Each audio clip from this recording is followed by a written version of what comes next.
Aleluia. Glória a Deus.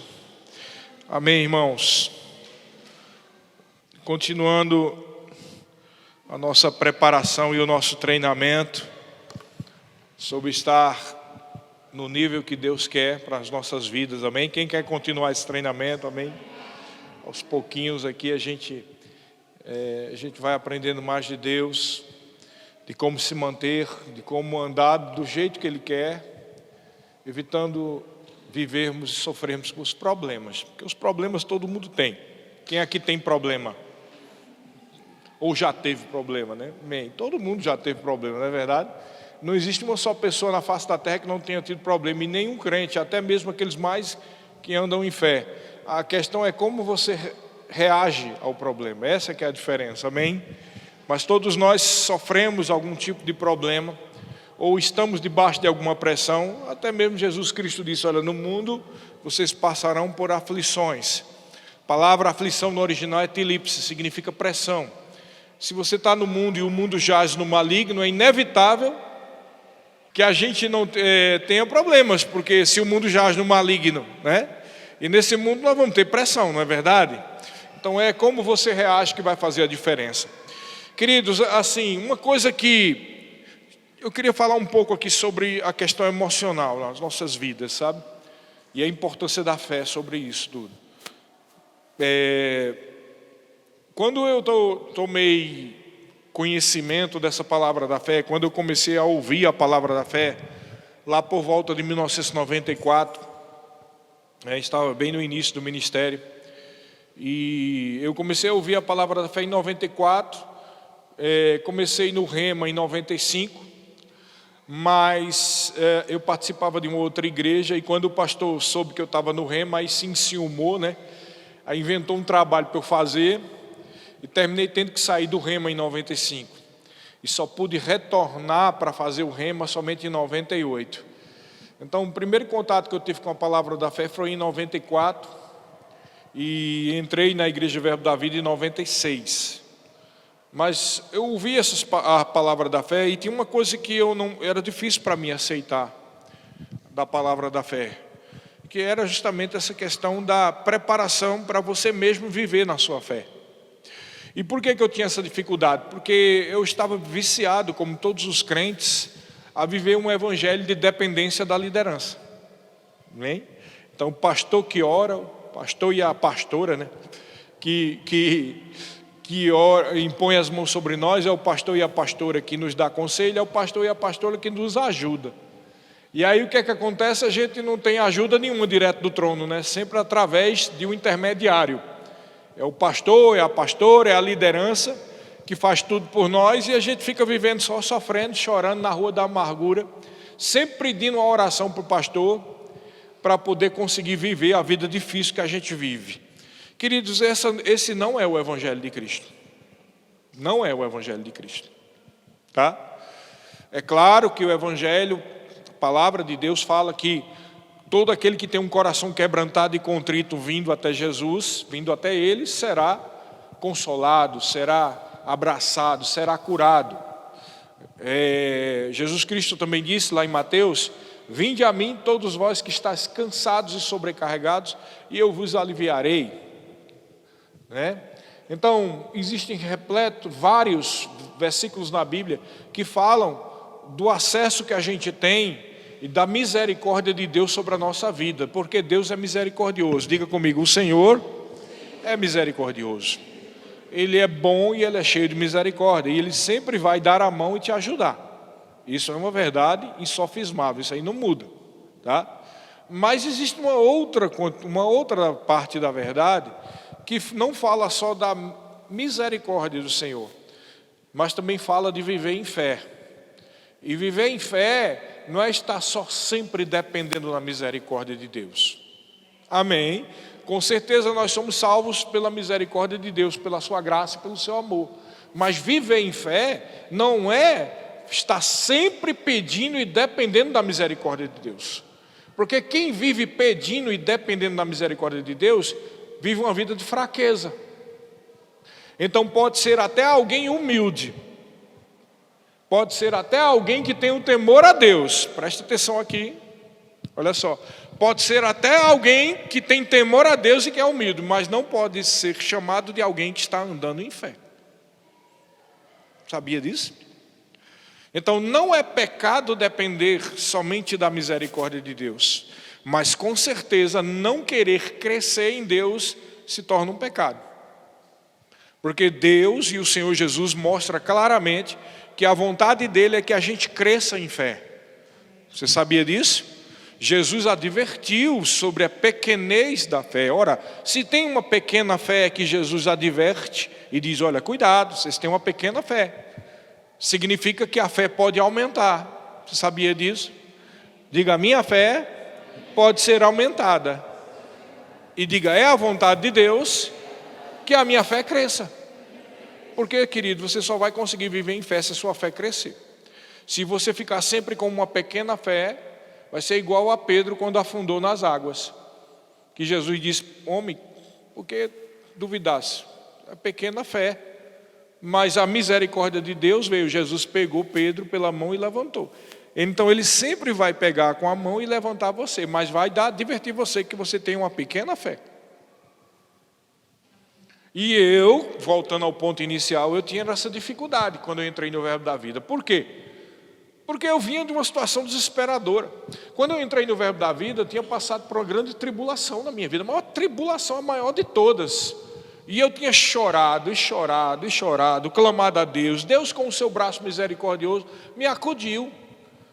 Usou pessoas de variadas denominações, de vários lugares, para dar palavras para mim. E Ele me acudiu. E eu devo muito ao Senhor, porque se cumpria em mim aquilo que Jesus Cristo disse. Aqueles homens, quando advertiram a mulher que estava enxugando, molhando os pés de Jesus com a lágrima, enxugando com os cabelos. E Jesus disse, deixa ela, porque a quem muito é perdoado, muito ama. Então eu estava cheio do amor de Deus, porque eu sabia que foi a misericórdia e o perdão de Deus que me salvou daquela tribulação. Isso é correto, não é errado.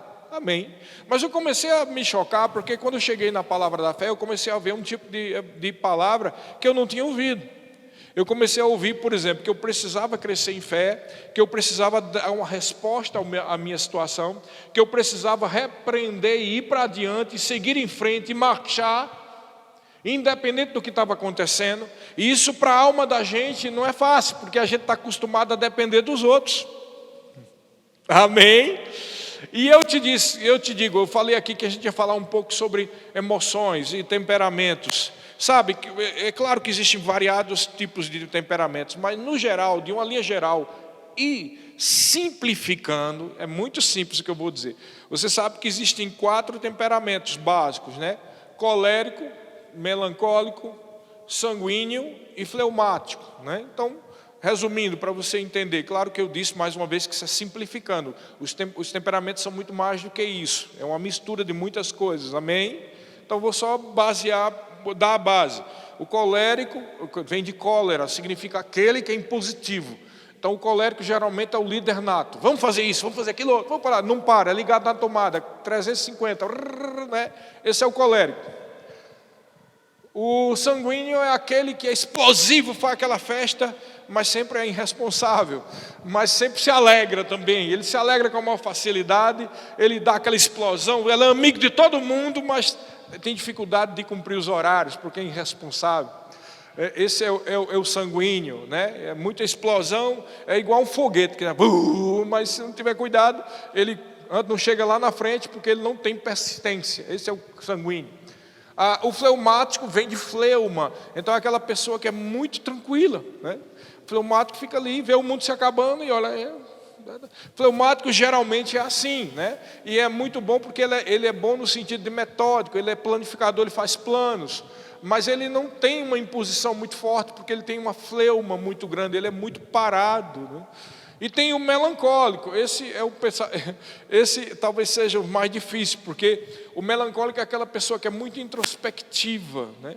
Então a pessoa melancólica vem de melancolia, já está dizendo, né? Então a pessoa, para ficar triste pensando que o mundo é contra ela e que nada, a minha vida não vale nada, é problemático, né? Então a vantagem do melancólico é que é por ser mais sensível, o melancólico consegue ver coisas que os outros não veem. Porque ele é mais profundo. Então, tem todo temperamento, tem pontos positivos e pontos negativos. Ok? Está comigo? Então, por que eu estou falando sobre isso? Porque eu entendo as dificuldades que nós temos, às vezes, de receber certas palavras. Por quê? Porque além de eu ter passado por tudo isso, adivinha qual era o meu temperamento? Melancólico. E o que é pior, eu fiz os testes lá e descobri que o meu temperamento era 80% melancólico. Imagina o que é isso. Qualquer coisa era o choro, o mundo se acabando. E quando eu passo por uma situação difícil como a que eu passei e começo a ouvir essa palavra, o que é que o melancólico pensa logo? Esse povo é muito arrogante, é muito atrevido. Esse povo acha que sabe tudo, esse povo acha que tem a revelação, esse povo precisa mais de intimidade com Deus e aquela coisa toda, não é? E eu vou dizer uma coisa, isso em parte é verdade, porque o melancólico tem o maior orgulho do melancólico, e essa é a parte orgulhosa do melancólico, é que ele acha que tudo gira em torno dele. Então isso é um orgulho, é um egoísmo, né? E não é verdade. Mas ao mesmo tempo não corre o perigo de se achar que é alguma coisa. Está entendendo? O melancólico nunca acha que tudo é porque ele é o melhor, ou ela é o melhor, ou que sabe tudo. E se não for por mim, ninguém faz nada. O melancólico nunca acha isso. Pelo contrário, sempre acha o pior. O melancólico sempre acha que não tem condição de nada, que não sabe de nada, e que se não tiver cuidado, o mundo vai cair em cima dele e vai acabar com tudo, né? Então, o que eu estou querendo dizer com isso, querido? Que eu entendo a dificuldade de algumas pessoas de quando vê essa palavra da fé e pensar que a palavra da fé é um evangelho de egoísta, ou que a palavra da fé é um evangelho de gente orgulhosa. Mas eu quero dizer uma coisa para você: Jesus, ele não é orgulhoso, Jesus não é egoísta, concorda comigo? Jesus é amor, é verdade ou não é? Jesus é o Filho de Deus, ele te ama, não é verdade isso? Agora para um pouco para pensar, e por que Jesus muitas vezes advertiu os discípulos porque tinha uma pequena fé? Por que Jesus às vezes advertiu as pessoas que vinham até ele quando não agiam em fé? Jesus não era colérico, Jesus não era melancólico. Na verdade, Jesus, por ser o Filho de Deus e ser a exata expressão de Deus, ele não tinha problema de temperamento. Concorda comigo? Diga: meu Senhor Jesus não tinha problema emocional. Amém? Então a gente tem que guardar no coração o seguinte ponto: quando Jesus adverte a gente que a gente deve crescer em fé, é bom a gente seguir o conselho dele. Amém? Então eu tinha essas dificuldades e comecei a ser mudado à medida que eu me expus à palavra. Amém? O Senhor vai sempre te levantar, Ele te ama. Em Provérbios capítulo 24, versículo 16, diz assim: por 7 vezes cairá o justo e se levantará, mas os perversos são derrubados pela calamidade. Não importa quantas vezes você caia, não importa quantas vezes os problemas venham sobre a sua vida, o Senhor, que é fiel e que é teu Pai, vai sempre te levantar. Quem pode dar glória a Deus, hein? Aleluia, glória a Deus. Ele é o nosso Pai, Ele nos guarda, Ele nos protege.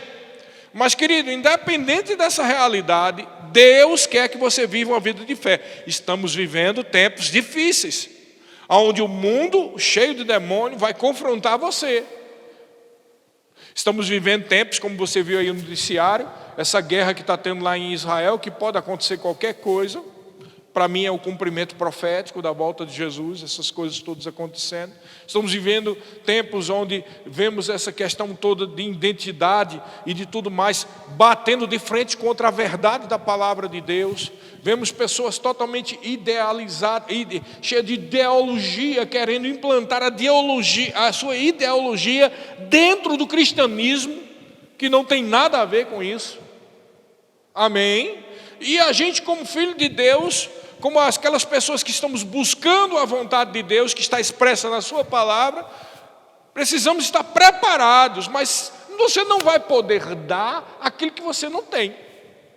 E se você viver um evangelho de melancolia, de tristeza e de depressão, eu sinto informar você, Deus vai te proteger, vai te guardar e vai levantar você, mas dificilmente você vai aguentar a pressão que vem. Amém? Precisamos estar em pé, firmes, querido. firmes. O mundo jaz no maligno, a gente não pode ficar perdendo tempo com besteira. Tem gente que o mundo parece que está se acabando, porque uma pessoa não vem dar um abraço, porque alguém se esquece do teu aniversário, porque alguém não se lembra de você para alguma empreitada em alguma coisa aí. Queridos, para de melancolia, para de tristeza, para de bobagem, querido. O diabo faz coisa pior do que essa. Se você cair no meio do caminho, como é que... Tem um versículo na Bíblia que diz assim: se você se mostra fraco com quem anda a pé, imagina quando você andar com quem anda a cavalo. Você entendeu o que ele está querendo dizer? Se você está fraquinho, porque alguém, eu não te amo, eu não amo você, aí você começa a chorar, que tristeza, as pessoas não me amam. Esse era o tipo de relação, de coisa que eu tinha antes da palavra da fé.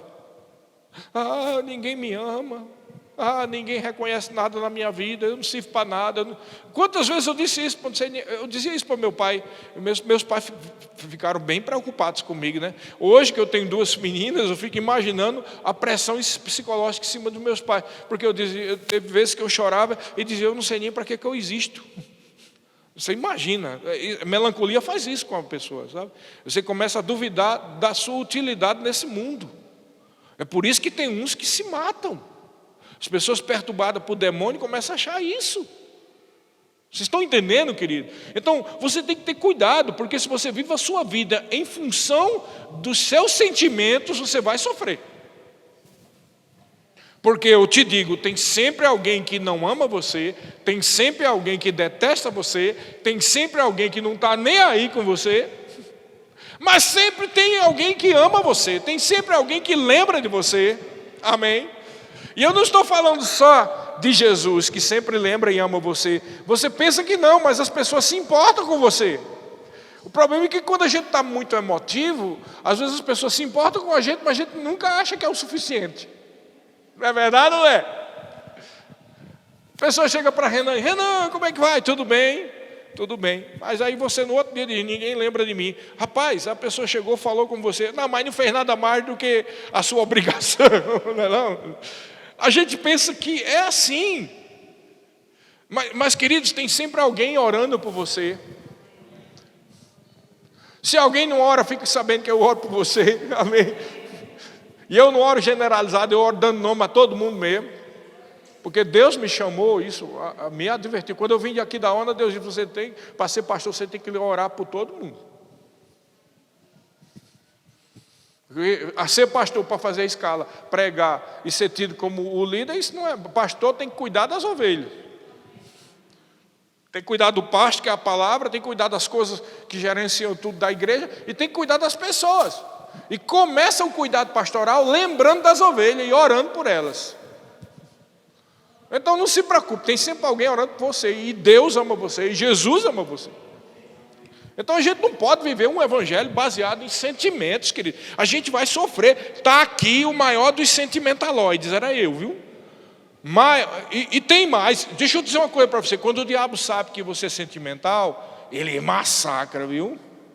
Massacra, viu? Você não sabe. Se eu fosse dizer os relatórios aqui de tudo que eu já passei na minha vida, de gente me massacrando emocionalmente, porque não é só o que você vê por você ser sentimentaloide demais, são as provas do combate do diabo nessa área, porque se ele sabe que você é sensível, ele vai bater nos seus sentimentos. Ele vai fazer você tentar ter depressão, ele vai fazer você ficar triste. Mas é como disse aqui o Bruno, qual é a resposta? Você tem que dar uma risada na cara do diabo, porque o diabo quer acabar com a sua vida, ele quer deixar você triste, ele quer deixar você abatido. Por isso que é importante fazer diabo. Amém? Tem pessoas que dizem: isso coisa não é espiritual. Onde é que está isso na Bíblia? A Bíblia diz que a alegria do Senhor é a nossa força. A Bíblia diz em Isaías 12, versículo 3: vós com alegria tirareis águas da fonte da salvação. A Bíblia diz que é com alegria que tira o poder de Deus, querido. A Bíblia diz. E se a Bíblia diz, é assim que a gente deve andar. E não entristecer. Quando você está triste, o diabo está dando risada. Oh, coisa boa. Ele está dizendo, oh, coisa boa. Agora é que ele vai desistir. Agora é que ela vai desistir. Queridos, você tem que estar. Eu sei que parece uma coisa muito dura. Eu sei porque eu já passei por isso. Eu achava isso arrogância. Eu sei que é duro, mas você tem que estar de um jeito. Sabe qual é o nível de Deus e nível de fé? Que mesmo que ninguém te ame e todo mundo fale mal de você, você continua em pé e dando risada. Esse é o nível que Deus quer. Isso não é arrogância, é manter-se o juízo no lugar. Isso é manter-se firme em fé. Amém? Não abata, não baixe a sua cabeça. Então, em Mateus, vamos lá, Mateus capítulo 14. Vamos ler esse texto. Mateus 14, versículos 25 ao 31. Vamos ler isso. Esse texto é maravilhoso. 14, 25 a 31 diz assim: na quarta vigília da noite. Bom, se você não sabe o que é quarta vigília da noite, é a quarta parte da noite. Então seria aí 3 horas da manhã, né? Bem tarde, né? 3 horas da manhã mais ou menos. Na quarta vigília da noite foi Jesus ter com ele, andando por sobre o mar. E os discípulos, ao verem andando sobre as águas, ficaram aterrados e exclamaram: é um fantasma. O povo frouxo, né? E tomados de medo, gritaram. Imagina a presepada, 12 marmãs dentro do barco dizendo: é um fantasma. Mas que presepada grande, hein? É vergonhoso isso. Porque mesmo que fosse um fantasma, 12 discípulos de Jesus não era para ter medo, mano. É verdade ou não é? Podia ser a pior coisa, um demônio com 2 chifres fumegando, voando pelas águas. Não era para estar desse jeito. Aí eles disseram: é um fantasma. Aí o que foi que Jesus Cristo disse? Tenha bom ânimo. Ou seja, deixe de besteira, sou eu, não tem mais. Respondendo-lhe Pedro disse: se és tu, Senhor, manda-me ir ter contigo por sobre as águas. Olha o atrevimento aqui. E ele disse: vem. E Pedro, descendo do barco, andou por sobre a água e foi ter com Jesus. Olha aqui. Quem da gente aqui andou em cima de água? Então ninguém pode falar de Pedro, ele teve fé. Mas é o que eu digo. Lembra aqui dos temperamentos? Sanguíneo. Entendeu? Vamos agora meter a espada e manar a paulada em todo mundo. É o sanguíneo. Jesus está mandando eu ir, pô, eu vou mesmo. Mas botou o pé e foi. Ele nem pensou. Esse tipo de atitude é típico de um sanguíneo, né? Mas foi em fé. Botou o pé na água e saiu andando. Olha só. Ninguém aqui conseguiu um negócio desse. E aí ele foi, começou a andar. Mas no 30 diz assim: reparando, porém, na força do vento, teve medo. Ou seja, ele como sanguíneo disse: eu vou. Quando começou a soprar, aí mais ou menos pensou: mas, desculpa, eu vou falar bem nordestino aqui, né? Mas que molesta foi isso que deu na minha cabeça? Hein? Que coisa doida foi essa? Onde eu estou andando aqui? É o tamanho dessa onda. Ele começou a meditar no natural, querido. Entendeu? Aí, quando você medita no natural, meu amigo, você vai ter medo. Você sente uma dor, chega no hospital. Chega lá, o médico diz, insiste em dizer, mas é um câncer. Pronto, na hora o mundo se acabou, você já começa a afundar. Porque no natural, quem tem câncer, uns escapam e outros não escapam, né? Às vezes tem que fazer um tratamento lá, perde o cabelo. Às vezes escapa, outras vezes não. É isso que vem no natural na cabeça da pessoa. Ou não é? Eu me lembro que quando eu era pequeno, o povo tinha tanto medo de câncer, tanto medo, que não dizia nem o nome, dizia aquela doença. Alguém já pegou aqui aquela doença, aquela lá, aquela. Porque estava com medo de se disser chamar a doença. Para você ver como era o medo. O medo era grande. Hoje diminuiu. Não só por causa da palavra, mas também porque tratamento médico. Mas naquela época, 30 anos atrás, ninguém falava nem o nome. Nem o nome falava. Vai pegar essa até época, Bruno. Nem o nome, dizia aquela doença, aquela lá, aquela. Então, teve medo, né? Pensou no natural. Nisso começou a submergir e gritou: salva-me, Senhor. Ou seja, clamou a misericórdia de Deus. Tenha misericórdia de mim, Jesus. Eu estou aqui nessa presepada grande. Tenha misericórdia de mim, Senhor. Eu estou debaixo de uma grande tribulação. Tenha misericórdia de mim, Senhor. Ninguém me ama, ninguém me quer. Tenha misericórdia de mim, ninguém se lembra de mim. Tenha misericórdia de mim, não tenho emprego para nada. Tenha misericórdia de mim, Senhor. Ninguém lembra nem sequer do meu aniversário. Tenha misericórdia de mim. É mais ou menos, porque tem gente que pede misericórdia por causa de uma doença séria, e tem gente que o mundo está se acabando porque o povo não lembra do aniversário, né? Você está entendendo a importância que algumas pessoas dão a algumas coisas? Teve uma moça que se matou porque postou uma foto lá no Instagram, e o povo começou a falar mal dela. Pronto, a menina pegou, se jogou, morreu. Que tempo é esse que a gente está vivendo, que as pessoas estão dando importância a um coraçãozinho, a um like, ou o canal que faz do YouTube, se o povo está assistindo? Queridos, não seja, você não é isso, você é muito mais do que isso. Amém? Só aí você dá uma olhada no Instagram. A maior parte dos caras que tem muito seguidor no YouTube não são muito inteligentes, não. E nem vendem produto bom, não. É só porque estão sendo bambambam ou tem algum carisma. Isso não quer dizer que eles são melhores do que você. Queridos, o simples fato de você ter nascido de novo já faz de você uma pessoa muito especial para Deus. Melhor ter o like e o coraçãozinho de Deus do que do mundo. É o que vale. O dele é um infinito coração. O like dele é o amor dele. O like, sabe o que significa like, né? O verbo like é gostar. O gostar de Deus é maior do que de todo mundo. É o maior like que existe. Tá? Ele não é só legalzinho assim, ele te ama de todo o coração. Amém? Então, o que aconteceu?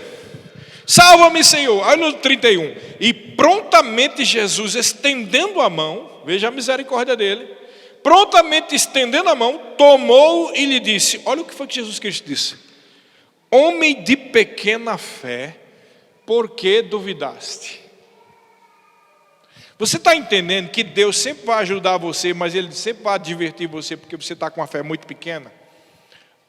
Mas quando eu entrei no Verbo da Vida, eu pensava que era sempre assim: Deus estendendo e me buscando. Aí eu caía de novo, Deus estendendo e me buscando. Oh, que infinito amor. Aí eu estendendo. Mas Jesus sempre vai aproveitar a oportunidade para dizer: por que a tua fé é tão pequenininha, hein? Por que está sempre dependendo do meu braço estendido? Você não entendeu que o meu braço está contigo? Por que você está sempre desesperando? Por que você está sempre afundando? Por que você está sempre olhando o natural e não o que a palavra de Deus diz? Por isso que Jesus Cristo disse: olha, quando o Filho do Homem voltar, ele porventura encontrará fé na terra. Por quê? Não é só porque o povo está no mundo, não. É porque muita gente é emotiva demais, se machucando por qualquer bobagem, se magoando por qualquer coisa. Não é preciso muita coisa, não. Basta estar passando por uma situação X, e não sei por que cargas d'água. Eu sei porque que cargas d'água são essas, né? Eu sei que é do Espírito, são as cargas das águas do Espírito. O pastor bota uma mensagem ou dá uma mensagem que vai mesmo em cima da ferida. Quem foi que disse esse pastor que eu estou passando por isso? Ele está fazendo mensagem de carapuça, e é as cargas d'água do Espírito que está guiando. Aí a pessoa se machuca. Aquela igreja é uma benção, mas o pastor Sérgio vem sempre com a mensagem de carapuça. Ele está sabendo o que é que eu estou passando? Eu não estou não, mas Deus sabe. Deus sabe de tudo.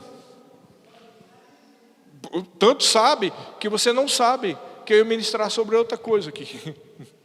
Eu ia ministrar sobre a parceria com Deus. Aí Deus mandou falar: não, você vai falar sobre o mimimi que o povo tem, porque eu quero que eles cresçam em fé. Ali Deus falou, por isso que eu estava olhando para o tablet. Entendeu? Esse negócio toda hora está magoado, toda hora está triste, toda hora está desanimado. É porque fulano fez isso, é porque Beltrano, é uma benção. Mas, queridos, saia desse nível de imaturidade.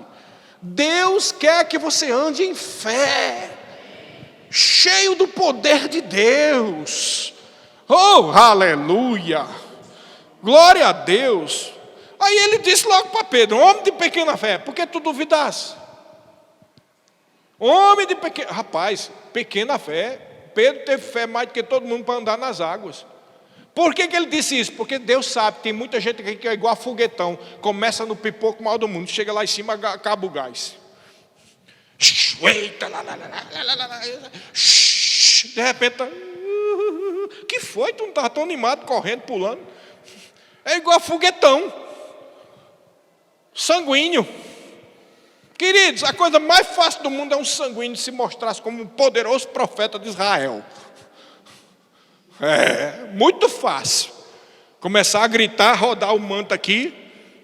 Eita, eita, o poder de Deus. Poder de Deus nada, poder do temperamento do cara. O poder de Deus se manifesta sempre com obras, querido. O poder de Deus vai sempre trazer cura, libertação, transformação, revelação. Entendeu? Mas é como Pedro. Teve fé suficiente para andar nas águas, mas não teve fé para continuar na fé e afundou. Deus quer que a gente tenha aquela fé de impetuosidade? Sim. Por isso que eu disse, todo temperamento tem a coisa boa e a coisa ruim. Coisa boa do sanguíneo é que ele não tem medo de nada, né? Bum. Mas a gente tem que ter a determinação de um colérico, a sensibilidade do melancólico, tá? E a noção do que está acontecendo do fleumático. Tem isso também, tem muita gente que é o maior calabachê do mundo, mas não tem percepção espiritual de entender. Deixa eu dizer uma coisa que muita gente corre, olha só. Queridos, você sempre tem que abençoar os outros. Você sempre tem que ajudar o cansado. Você sempre tem que estender sua mão de misericórdia. Concorda comigo? Mas, querido, tome cuidado. Porque às vezes, o que Deus quer que você faça é só ajudar. Não é conviver e pegar o defeito da pessoa também para você. Tem gente que é tão melancólica, tão triste, tão para baixo, que se você conviver com essa pessoa, em vez de você ajudar, ela vai botar você para baixo. Era outra coisa que eu tive dificuldade lá em Campina Grande. Porque a coisa mais fácil do mundo é você se juntar com quem é vítima de alguma coisa. Alguém te magoou. Aí o que acontece com você? Você se junta com os outros magoados também. Aí se tornam as vítimas de Israel. Os oprimidos de Israel. Oh, porque o espírito de Jezabel está contra nós, que somos profetas. Queridos, é claro que existe um espírito de Jezabel, mas eu vi muito profeta se juntando e se vitimizando, porque estavam tudo errado, e aí diziam que era o espírito de Jezabel. Entendeu? Muitas vezes era uma aliança de sentimento, uma aliança de mágoa, uma aliança de rancor, e não uma aliança do Espírito. Você está entendendo o que eu estou querendo dizer? Por isso que os rebeldes se juntam, porque um espírito de rebeldia, se todo mundo está vitimizado, aí faz aquela rebelião. Todo mundo está magoado, faz aquela rebelião. Por quê? O magoado se junta com o outro. Queridos, Deus quer que você seja uma bênção para ajudar quem está triste, mas Deus não quer que você seja contaminado com o problema dos outros. Então, dependendo do chamado que você tem, eu te aconselho, não é nem bom ter amizade com pessoas que são muito problemáticas. Entendeu? Se uma pessoa tem problema, vá lá e ajude. Mas você não pode conviver, que intimidade é algo que deve ser conquistado. Eu vou dizer de novo, intimidade é algo que deve ser conquistado. E eu estou falando sobre relação de amizade e de tudo. Você está entendendo?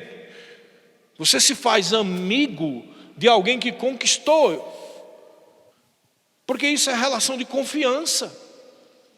Você está entendendo? Relação de confiança. Todos nós somos o corpo de Cristo, todo mundo devemos. Mas é claro que entre vocês tem pessoas que têm determinados problemas que não podem se juntar com outra pessoa que tem o mesmo problema. Senão vocês vão potencializar aquele problema e não vão resolver o problema. Ah, não, mas é igual a mim, aquela pessoa passa pelos mesmos problemas. Cuidado, tome muito cuidado com isso. Porque é justamente isso aí que potencializa os sentimentos e a pessoa não consegue viver em fé, mas vive à mercê dos sentimentos. Vocês estão aprendendo aqui, estão entendendo? Amém.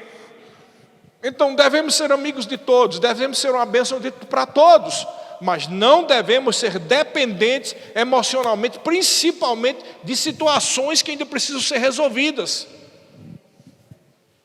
Amém? Vocês estão entendendo? Nem todo mundo pode ouvir os problemas que você tem. Porque às vezes aquelas pessoas vão ouvir e você vai prejudicar a vida da pessoa. E se a pessoa tiver o mesmo problema que você tem, é pior ainda. Porque os dois ficam amigos e começam um envenenando o outro. Daqui a pouco os dois se tornam um pote de veneno. Então não é assim que funciona o agir do Espírito e da palavra. Então, se você tem um problema, deixa eu dizer uma coisa para você, se você tem um problema emocional, vou deixar bem claro, presta bem atenção, você tem um problema, qualquer que seja, você fica triste quando alguém fala mal de você, você fica triste quando alguém não reconhece você, vamos supor, variados problemas, né? Você é uma pessoa que foi rejeitada, então se sente rejeitada, bom, qualquer que seja o problema, se você tem, guarda bem isso e nunca se esqueça, se você tem um problema emocional, saiba que ninguém aqui pode curar o seu problema emocional. Nem uma esposa, nem um esposo, nem uma namorada, nem um namorado, ninguém. Porque o problema é profundo. Somente Deus e a palavra pode curar isso. O negócio é tão sério que às vezes a pessoa vai para um psicólogo. Você sabia que acontece muito isso? Um homem, uma mulher, vai para um psicólogo que chega lá. E às vezes acontece uma mulher se apaixonar pelo psicólogo. Ou o homem se apaixonar pela psicóloga. Porque naquela relação de cura, de ser curado, vai o quê? Aquela dependência vai sendo criada. Eu não estou dizendo que sempre acontece isso, mas já aconteceu isso. Você está entendendo? Isso mostra o perigo da gente confiar a cura emotiva da gente numa pessoa. Por isso que casamentos dá problema. Por que alguns casamentos dão problema? Porque a pessoa se casa pensando que os seus problemas interiores vão ser curados com o casamento. Você está entendendo? Então eu estou dizendo que Deus não só é misericordioso, como Ele é poderoso, como a sua palavra é eficaz, ela é viva, ela é poderosa para curar você, sem você ficar correndo o risco de expor a sua vida. Esses problemas todos existem porque a gente está se expondo, está dependendo dos outros. Então eu era o rei da exposição, né? O rei do depender dos outros. Por quê? Porque eu sempre me sentia rejeitado, sempre me sentia humilhado, e eu precisava de o quê? Da aprovação dos outros. Ainda hoje, se eu não tiver cuidado, se eu não ficar me enchendo da palavra e do Espírito, essa coisa volta, porque é uma tendência emotiva. Você está entendendo? Então eu não quero ser maior do que ninguém, mas eu não posso me submeter à aprovação de você. Se aquele povo não me amar, acabou a minha vida, para que eu sirvo no mundo? Querido, não pode ser assim. E Deus não quer isso de você. Ele quer que você saiba quem você é. Quando os fariseus e os doutores da lei chegaram até João Batista e disseram: tu é quem? Tu é o profeta? Tu é fulano? Tu é o rei? Tu é quem? Foi que João disse: eu sou a voz que clama nos desertos. Então João estava morando no mato, sozinho, comendo mel silvestre e gafanhoto, vestido com pele de camelo, uma vida, se fosse nos padrões naturais, uma vida miserável. Mas ele estava tão sabendo quem ele era, que ele não estava sentindo Estou nem aí se o povo me acha presepento porque eu estou com pele de camelo. Estou nem aí se eles me acham ceboso porque nojento porque eu estou comendo gafanhoto com mel. Eu sou a voz que clama no deserto. Sabe o que é isso, querido? A pessoa saber quem ele é. Sabe qual é a vontade de Deus? Que você esteja de tal forma cheio da palavra e cheio de fé, que você saiba, esteja convicto qual é o seu papel, qual é a sua identidade aqui nessa terra. E eu te digo, Deus não chamou gente para ser derrotado, não. Deus chamou cada um de vocês para andar em vitória e ser realmente um representante da palavra de Deus. Mas eu sou tão fraquinho. Opa, pare com isso. Pare com isso. O que é que diz Joel 3,10? Forjai espadas das vossas relhas de arado e lanças das vossas poldadeiras. Diga o fraco, eu sou forte. Diga, eu sou forte. Querido, isso não é arrogância. Se você não disser que é forte, eu te garanto que o diabo vai dizer que você é fraco e vai meter a paulada em cima de você. Então por isso que você tem que dizer, eu sou forte. Você tem que se levantar em intrepidez. E você tem que dizer, ei diabo, você não vai entrar na minha casa, nem na minha família, nem na minha saúde, nem nas minhas finanças, nem no meu ministério. Porque eu sou uma voz que clama no deserto do mundo. Você tem que ter esse espírito de João Batista. Você prestou atenção no que é que João Batista era? Ele era alguém que naturalmente não era muito, né? Mas era alguém que sabia quem ele era. Era alguém que estava preparando o caminho do Senhor. E era uma voz que clamava no deserto. É exatamente o que nós como igreja somos. Nós estamos preparando o caminho da volta de Jesus. Nós sabemos quem nós somos. E nós somos uma voz que clama no meio do deserto do mundo. Então se a gente ficar, oh meu Deus, faltou gafanhoto hoje para eu comer, minha vida não serve para nada. Querido, você vai ficar olhando feito galinha para baixo. Tem que ser superior à circunstância, superior ao problema. Foi enfermidade? Há uma cura disponível sobre a sua vida. O problema financeiro? O Senhor é o teu provedor. O problema emotivo, você é superior a tudo isso, como dizia Smith Wigglesworth, eu sou infinitamente superior por dentro do que sou por fora. Isso não é um jogo de palavras, isso é a palavra de Deus. Entendeu? Essa é a palavra de Deus. E aí, o Senhor, mais uma vez em Mateus capítulo 8, versículo 23 ao 26, diz assim. Já sei que você deve estar pensando assim, ué? Pastor, não é de mentir não, mas tem um negócio estranho aí. Ele disse que mudou a palavra agora, que está olhando ali. De onde foi que veio todos esses versículos? Tinha uma palavra com metade feita aqui e eu só completei ali. Tá? Antes que o diabo bote besteira na sua cabeça. Olha só, Mateus 8, 23 ao 26 diz assim. Então, entrando ele no barco, seus discípulos o seguiram. E eis que sobreveio no mar uma grande tempestade, de sorte que o barco era varrido pelas ondas. Entretanto, Jesus dormia, meu Deus. Mas os discípulos vieram acordar, clamando, Senhor, salva-nos, perecemos. Perguntou-lhe então Jesus, por que sois tão tímidos, homens de pequena fé? E levantando-se, repreendeu os ventos e o mar, e fez-se grande bonança. É interessante, eu já vi todo tipo de pregação aqui, né? Pessoal tradicional, muita gente falando, olha, você já deve ter ouvido esse tipo de pregação. Creia, se Jesus está no barco, nenhum mal vai acontecer. O povo, oh, aleluia. Jesus está na tua vida, no teu barco, nenhum mal vai acontecer. Quantos já ouviram isso aqui? Verdade, só que essa não é a mensagem do texto. Não é. Porque Jesus repreendeu eles dizendo, homens, por que vocês são tímidos? Em outras palavras, por que vocês estão medrosos em vez de fazer alguma coisa? Homens de pequena fé.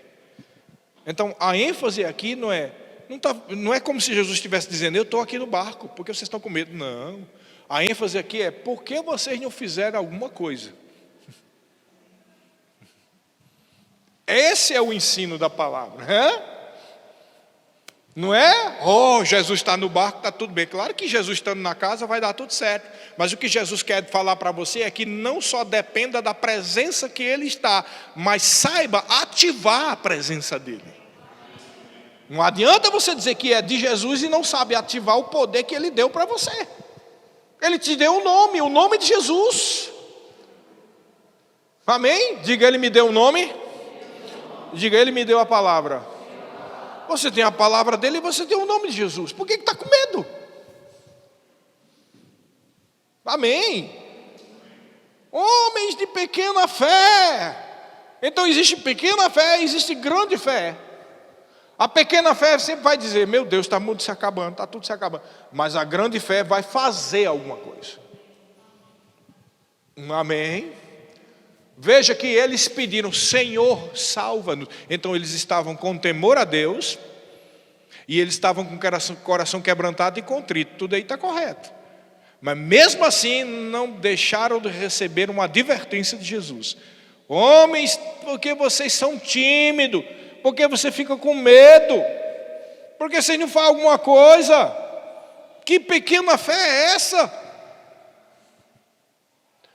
Você veja que quando Moisés estava com o povo de Israel, Deus, olha como Deus fez. Deus mandou ir por um determinado caminho, e esse caminho tinha uma qualidade especial. Que caminho era esse? Eles chegaram num ponto que estava o Mar Vermelho na frente, tinha montanha de um lado, montanha do outro, e os egípcios atrás. Ou seja, Deus levou eles para essa situação. Guarda aí essa mensagem. Deus levou eles para uma situação em que eles porque tinham que andar em fé. Pastor, você não está exagerando? Tá não. Sabe o que aconteceu? Deus colocou a coluna de fogo para apartar dos egípcios, e depois colocou a nuvem para que os egípcios não sequer nem conseguissem ver eles. Um fumaceiro ali. Imagina, você já viu como acontece quando a gente está numa neblina? Já viu quando a gente anda na neblina? O que é que eles dizem? Não põe farol alto não. Por quê? Quando você põe farol alto é pior ainda, fica tudo branco. Não já viu isso acontecendo? Tem que botar o farol baixo. Você imagina uma neblina bem grande, a nuvem, a coluna de nuvem, e aí um facho de fogo. Você acha que é que aconteceu? Um paredão branco, amarelado assim. Os egípcios não viram nada. Aí Moisés está lá orando, aí o que é que Deus diz para ele? Ei, por que você está clamando a mim? Diga o povo que marche. Por que você está clamando a mim? Por que você está dependendo da minha misericórdia? Eu não já mandei vocês irem? Você entendeu? Deus mandou eles agirem em fé. Botar o pé nas águas. Sabe que essa é a palavra de Deus para nós? A gente tem que parar desse terreno de melancolia, de tristeza, de desânimo. Sair do terreno das emoções e marchar. Porque nós somos vitoriosos. Não somos derrotados. Somos vitoriosos, queridos. Essa é a mensagem de Deus para os últimos tempos. Se a gente não levantar a cabeça, o mundo vem e passa por cima da gente. A gente tem que levantar a cabeça, dizer ao fraco, eu sou forte. Ter a mesma convicção de João Batista, eu sou a voz que clama no deserto. Pastor, eu não tenho chamado. Você foi chamado por Deus para os últimos tempos. Você faz parte da geração da última colheita. Você faz parte da última geração. Então você não é pouca coisa não, você foi chamado com um propósito, e o propósito é preparar o caminho do Senhor. Esse é o teu chamado, essa deveria ser a tua convicção. Não perde tempo com picuinhas, com bobagem, se magoando, com uns. Que besteira, querido, não vamos nos magoar com as pessoas. Porque a nossa luta não é contra carne nem sangue. A nossa luta é contra os principados e potestades, contra os dominadores desse mundo tenebroso, que estão nas regiões celestiais. Essa é a nossa luta. Eles estão manipulando reis, estão manipulando situações, indústrias, corporações. Eles estão manipulando tudo para a última hora, e nós não podemos cair feito patinho na armadilha deles. A armadilha deles é a gente ficar perdendo tempo um contra o outro, magoado com a besteira. Vamos parar com isso. Vamos se levantar como homens e mulheres de Deus, meninos, meninas, jovens, pessoas que realmente têm uma palavra. Queridos, você tem recebido aqui uma palavra mais do que suficiente para ser voz que clama no deserto. Voz que clama no deserto. Preparai o caminho do Senhor, porque o noivo está voltando. E ele vai receber uma noiva adornada, não é a noiva cheia de pipipi, pipipi, mimi. Não, é uma noiva vitoriosa, adornada, sem ficar preocupado com as tempestades que tem por aí. Então, a Bíblia diz lá em 2 Crônicas 16:9, porque quanto ao Senhor, 2 Crônicas 16:9, porque quanto ao Senhor, seus olhos passam por toda a terra para mostrar-se forte para com aqueles cujo coração é totalmente dele. Então, Deus vai sempre se mostrar forte para aqueles que têm um coração totalmente para ele. E toda vez que a gente fica magoado com bobagem, o nosso coração não está totalmente dele. Sabia? Quando estamos preocupados com coisas que fizeram ou deixaram de fazer para nós, nosso coração não está na palavra, nosso coração não está no Senhor, nosso coração está na circunstância. Veja, eu vou dizer a mesma coisa que eu disse no começo. É claro que Deus é misericordioso e Ele sabe o que você está passando. Mas eu quero dizer para você, Deus te ama tanto que Ele quer que você não viva só de misericórdia dEle, mas que você ande em fé.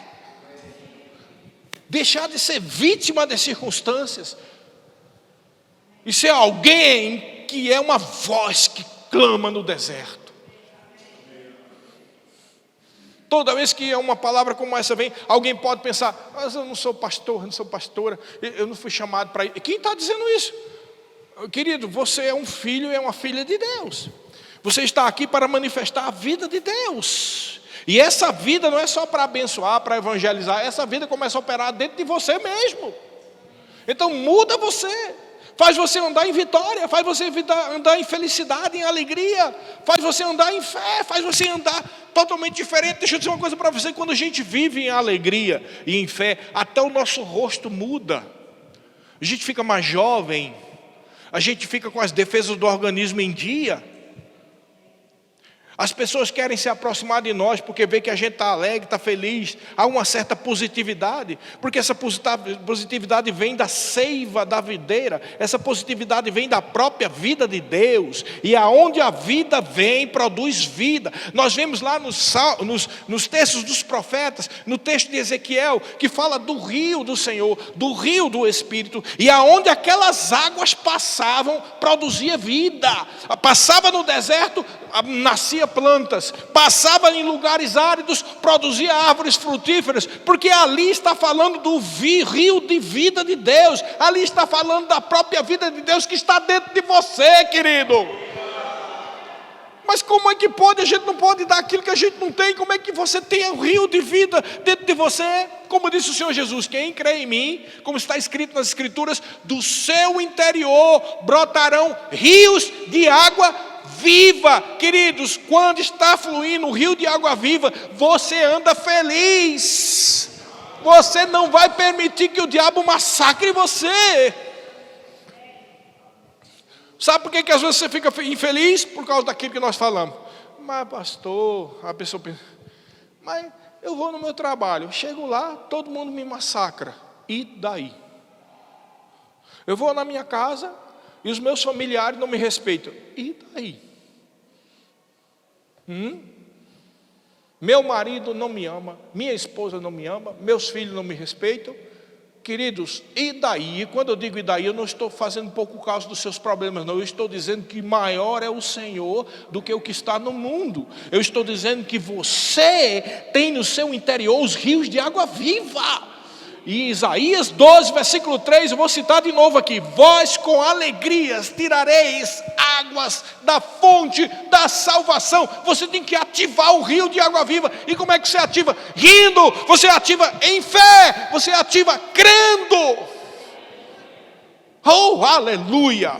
Como é que você acha que um melancólico, quanto mais como eu, conseguiria viver e ter o juízo no lugar até agora? Eu já tenho 58 anos, querido. E essa choradeira desde a minha infância. Desde a minha infância. Eu chorava de noite sem saber porquê. Eu chorava, pra você ter ideia, quando eu via que o povo não respeitava meu pai, eu não tinha coragem nem de dizer, eu ia chorar, porque meu pai estava sendo desrespeitado. Passava a noite toda chorando. Eu chorava por mim e chorava pelos meus familiares. O que foi que eu descobri? Que não mudava nada. Quanto mais eu chorava, mais o povo era usado pelo diabo para massacrar mais. Não resolvia nada. Então, em vez de estar perdendo tempo com algo que não resolve, vamos para aquilo que resolve. Sabe o que resolve, querido? A fé na palavra de Deus. Sabe o que resolve? A dependência total e plena no Espírito do Senhor. Sabe o que resolve? Andar como João Batista. Eu sou uma voz que clama no deserto. Eu quero dizer uma coisa para você pode me achar de arrogante, mas eu, Sérgio Neiva, sou uma voz que clama no deserto desse mundo. Eu tenho absoluta certeza. E a quantidade de obra maligna que o diabo fez contra a minha vida prova claramente que ele não gosta de mim. Eu não estou nem aí que ele gosta de mim. E é assim que ele faz com você também. Todo mundo aqui, isso aqui é quase como uma caverna de Adulão. Todo mundo já passou por coisa que massacrou. Saiba que é o diabo que não gosta de você. Você deve dar uma risada para a cara dele. Diabo, eu conheço o seu focinho e o seu mau cheiro. E saiba que você não vai me atingir. Não vai atingir minhas finanças, não vai atingir minha vida, não vai atingir minha saúde, nem minha família. Você não vai atingir meu ministério. Você não vai me fazer calar, porque eu sou uma voz que clama no deserto. É assim que você tem que ser, querido. Isso eu estou falando para você. Não se cala, não se cala. Dia e noite levante um louvor a Deus. Dia e noite levante adoração a Deus. Dia e noite levante orações e confissões de fé a Deus. Confronte o seu inimigo. Está padecendo necessidades financeiras? Comece a falar. Ei, Satanás, demônio destruidor, saia da minha casa. De vez em quando ele vem confrontar você. Não é só pecado não. Essa semana passada eu disse, rapaz, tem um demônio de quebra-quebra aqui, é? Começamos a orar, a repreender, em nome, não aceito mais isso não. Mas querido, Fabiana trouxe a mala dela veio toda esbagaçada, quebraram tudo. Aí, qual foi mais? Eu fui pegar o relógio, esse que está aqui. Quando eu peguei esse relógio, caiu no chão, quebrou. Eu fui ligar um aparelho lá em casa, queimou. Thalita foi tirar a lâmpada do bocal, o bocal veio com um fio e tudo quebrou. Você está imaginando isso? Assim, em 4 dias quebrou umas 6 coisas ao mesmo tempo. Eu disse, o quê? Não estou dando legalidade para esse demônio não. Saia em nome de Jesus. Não aceito isso não na minha casa. Não é só quando você está em pecado que as coisas acontecem ruim não, querido. O diabo ele vem para confrontar, porque ele vem provar onde é que está a tua fé. Ele está dizendo que é de fé, ela não está dizendo que é de Deus, então vem para cima de você. Você tem que estar de tal forma firme para repreender, para botar para fora. Você está bonzinho, não está vivendo em pecado, daqui a pouco começa a doença. Saia espírito de enfermidade. Você não vai atacar a minha vida nem meu corpo em nome de Jesus. Confesse a palavra até que, diga, até que essa enfermidade vai embora, esse problema vai embora, querido. Sabe, a gente fica o tempo todo magoado. Eu vivo tendo esse problema. Eu não tenho sorte na vida. Eu sou solitário. Ninguém me ama. As coisas estão assim que saia desse nível. Em nome de Jesus, eu vou fazer como Paulo. Rogo pela misericórdia de Deus. Veja com clareza. Vou dizer como Paulo, desperta, ó tu que dormes, e Cristo te esclarecerá. Cristo está batendo na porta. Eis que eu estou à porta e bato. Se alguém abrir a porta, eu entrarei e cearei com ele. O Senhor Jesus está dizendo, porque o Espírito de Jesus é o Espírito da profecia, e ele está dizendo, eu estou batendo na porta do seu coração. Abra o seu coração, desperte para uma vida de fé e não ande mais derrotado. Oh, aleluia! Não adianta a gente ficar fazendo relatório. Todo mundo aqui tem relatório de coisa ruim que já aconteceu. Não muda nada. Ninguém vai... é para o povo entender o quanto eu já sofri. Não resolve nada. Não resolve nada, viu? A única coisa que resolve é a fé no nome de Jesus. A única coisa que resolve é viver segundo a palavra de Deus. A única coisa que resolve é saber por que você veio para essa terra. Você veio para essa terra para ser a voz que clama no deserto. Oh, aleluia. Glória a Deus. Foi para isso que você veio. Amém. Foi por esse motivo que você está aqui hoje, nessa noite. Por esse motivo que você está aqui agora, ouvindo essas palavras.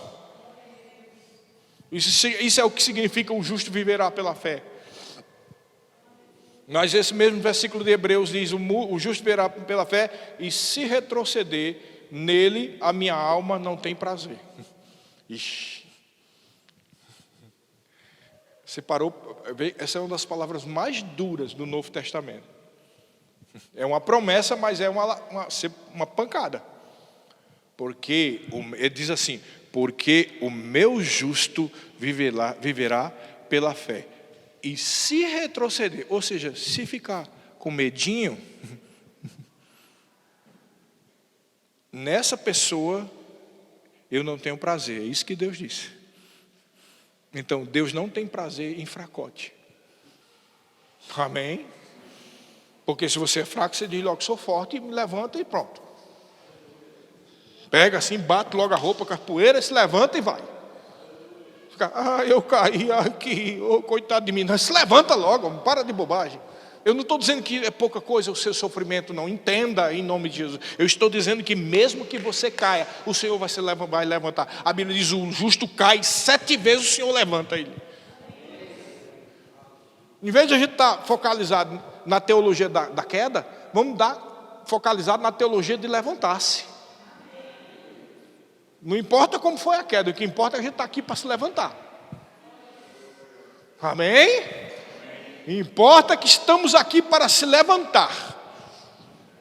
Essa é a palavra da última hora. É a palavra do levantar, do estar em pé, do manter-se em pé. Amém?